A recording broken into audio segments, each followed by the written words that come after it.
to the whether the dependent or the independent variables are analog and continuous. You have also know the analog or continuous time signals.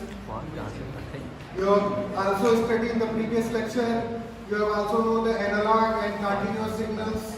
The signal which is defined continuously of any value of independent variable is called analog or continuous signals.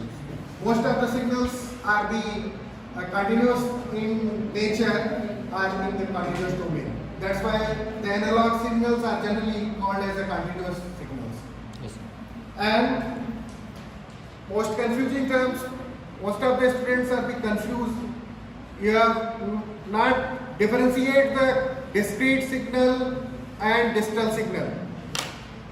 Discrete और digital में क्या difference है, क्या exact difference है, discrete क्या होता है और डिजिटल क्या होता है, दोनों सेम होती हैं या दोनों में क्या समानता है क्या और असमानता है, या दोनों का जो बेसिक टर्मिनोलॉजिकल टर्म है. तो डिस्क्रीट क्या है कि जब हम कोई कंटिन्यूस सिग्नल को डिजिटल या डिस्क्रीट सिग्नल में चेंज करते हैं तो वो वहां पे आपका जो टाइम डोमेन जो एक्स एक्सिस है, ये मान लीजिए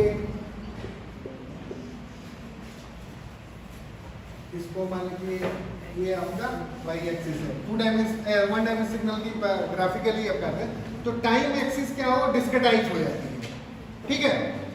और signal which is defined for the discrete interval of the independent variable is called discrete signal. तो डिस्क्रीट सिग्नल वो होगा कि जब आप कोई कंटिन्यूस सिग्नल को हम जब डिजिटल में चेंज करने से पहले उसको डिस्क्रीट करेंगे, मतलब उसको एक इम्पल्स ट्रेन से मल्टीप्लाई करेंगे according to sampling theorem. There are various steps involve for the conversion of a continuous time signal to a digital signal. There are 3 processes are involve: sampling, quantization and encoding. These are the basic steps in any AD converters. Analogue to digital converters में यही 3 steps involve होते हैं. जो आपका PCM का जो basic building block है वो भी यही करता है, सैंपलिंग करता है. मतलब सैंपलिंग क्या करेगा, कोई कंटिन्यूस सिग्नल या इम्पल्स ले लिए, इसको इम्पल्स ट्रेन से आप मल्टीप्लाई करेंगे फिक्स, ठीक है. एक इम्पल्स मान लीजिए ये आपका पीटी है, ये आपका एचटी है, ठीक है. ये कंटिन्यूस टाइम सिग्नल है और दूसरा एक फिक्स इंटरवल का एक आपका ये पल्स ट्रेन है, ठीक है. इसका एम्पलीट्यूड फिक्स है, इम्पल्स ट्रेन से मल्टीप्लाई करेंगे तो ये सिग्नल को दोनों एक्सटी इंटू पीटी कर देंगे तो क्या हो जाएंगे, इसको जो एम्पलीट्यूड्स हैं वो आपके डिस्क्रिटाइज हो जाएंगे, डॉटेड डॉटेड आते हैं ना. और फिर उसके बाद जो टाइम एक्सिस है वो आपका डिस्क्रीट लेवल हो जाएगा. वहां पे आपका इंटरवल फिक्स होगा 0, 1, 2, 3, 4, 5, 6. These are the integer value. मतलब आपका ये जो है ये कंटिन्यूस नहीं होगा. 0, 1, 2, 3, 4, 5, 6. These are the number, not a time, ठीक है. This variable can be defined by n. 0, 1, 2, 3, 4. These are the fixed digit integer value 0, 1, 2, 3. तो आपका time axis is converted to integer value.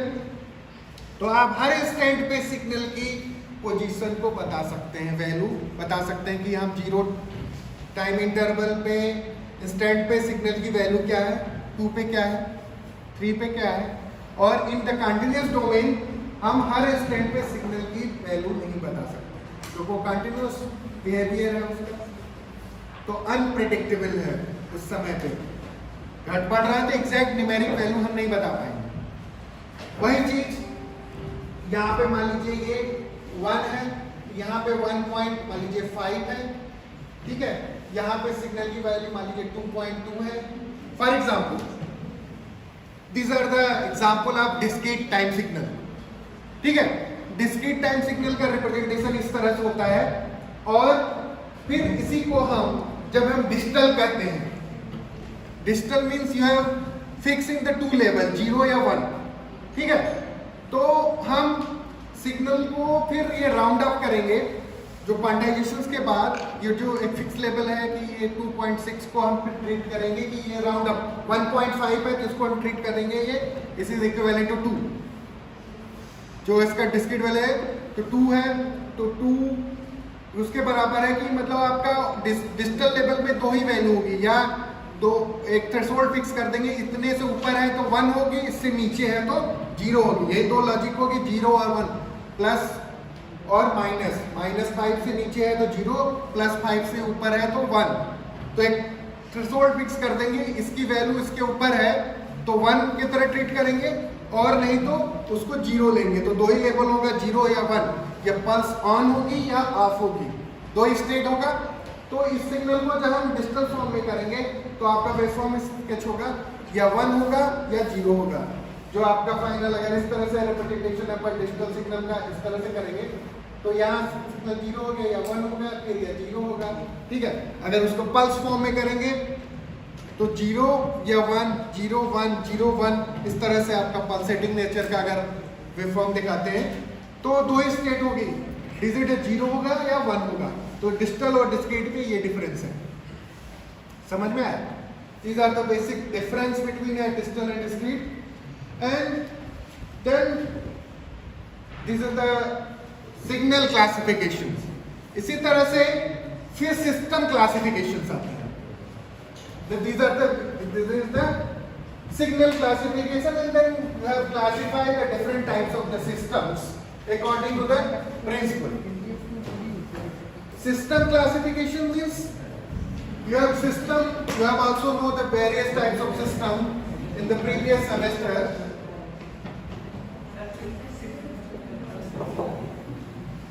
System, there are various types of system. You have also know the memory less system, memory system.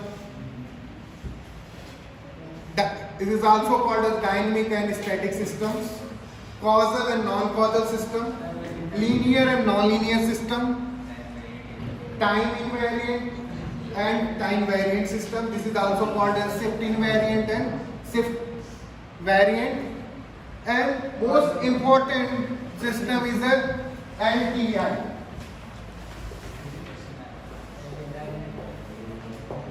This is also called a linear time invariant system.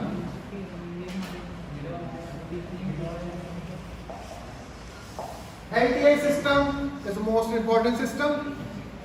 The linear time invariant system means system is linear and this is the time invariant means shift invariant. Then the system can be also classified means इसके अंदर आपकी linearity भी property hold कर रहा है और shift invariant की भी प्रॉपर्टी होल्ड कर रहा है, ठीक है। और इसको अगर हम डिजिटल डोमेन में देखेंगे या हम पढ़ रहे हैं डीएसपी के पॉइंट ऑफ व्यू से, डिजिटल सिग्नल प्रोसेसिंग के पॉइंट ऑफ व्यू से, तो यहाँ पे हम जितनी भी बातें करेंगे डिस्क्रीट डोमेन में बात करेंगे। तो यहाँ पे वेरिएबल भी जो लेंगे वो डिस्क्रीट नेचर का होगा। तो मान लीजिए एक हम ब्लैक बॉक्स सिस्टम डिजाइन कर रहे हैं कि एक इनपुट दे रहे हैं एक आउटपुट ले रहे हैं। सिस्टम यही होता है ना, ये मान लीजिए ये आपका एक्शन है, ये आपका आउटपुट yn होगा, ये आपका सिस्टम का फंक्शन हो गया। मान लीजिए इसको हम hn कर रहे हैं, pulse response. This is the input of the system, input variable, input signal, and this is the output. तो आपका सिस्टम मींस क्या होगा? इनपुट दे रहे हैं, प्रोसेस करके आउटपुट दे रहा है। तो सिस्टम तो आपके कई एग्जाम्पल हैं, अगर रियल लाइफ में देखें कई तरह के आपके जैसे यूनिवर्सिटी सिस्टम है, ठीक है। और फिर उसके रिस्पॉन्स को जज करने के लिए कई पैरामीटर्स हैं, ठीक है।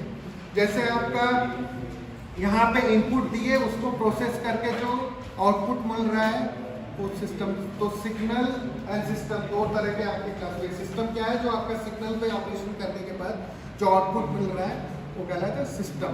और फिर ये जो सिस्टम का जो फंक्शन है ये ट्रांसफर फंक्शन कहलाता है, जिसे सिस्टम फंक्शन भी कहते हैं।